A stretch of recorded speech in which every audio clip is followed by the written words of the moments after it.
ഇതെന്താ രണ്ടുപേർക്ക് മാത്രം? നമുക്ക് എല്ലാവരും കൂടി ഇരിക്കാം.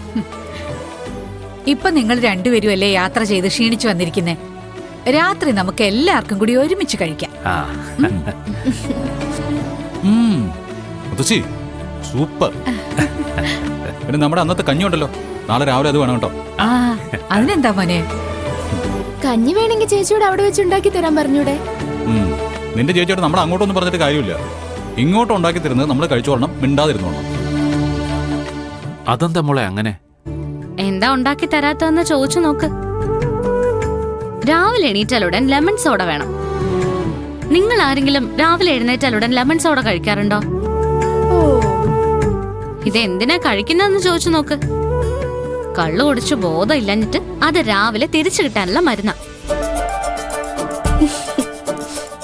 അതുണ്ടാക്കാൻ എനിക്ക് സൗകര്യമില്ലെന്ന് ഞാൻ പറഞ്ഞു. അതെപ്പോഴും അങ്ങനെ ശീലമായി പോയതാച്ചാ. പക്ഷെ ഇപ്പൊ ഞാൻ ശീലം മാറ്റി. പിന്നീട് ഞാൻ ചോദിച്ചിട്ടില്ലല്ലോ. ഉണ്ടോ? ചോദിച്ചാലും ഞാൻ തന്നാലല്ലേ. ആ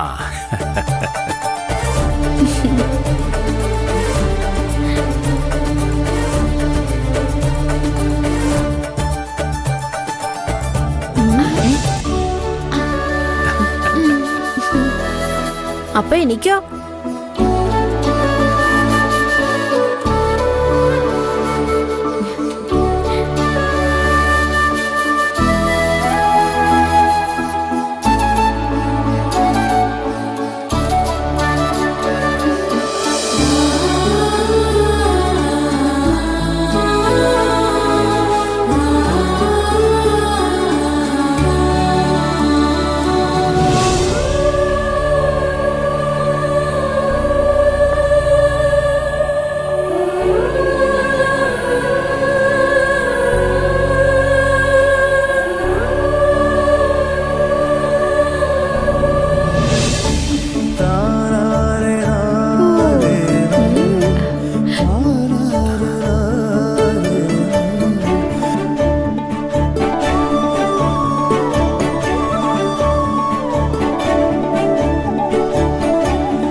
ഏയ് ഒന്നുമില്ല, നല്ല എരിവ്.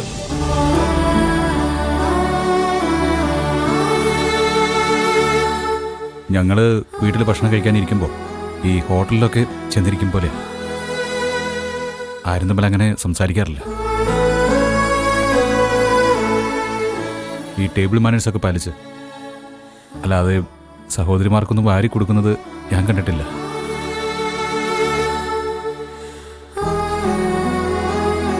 അച്ഛൻ ചിലപ്പോൾ എനിക്ക് വാരിത്തരും. അച്ഛൻ നാട്ടിൻപുറത്തല്ലേ വളർന്നത്, അതുകൊണ്ടായിരിക്കും.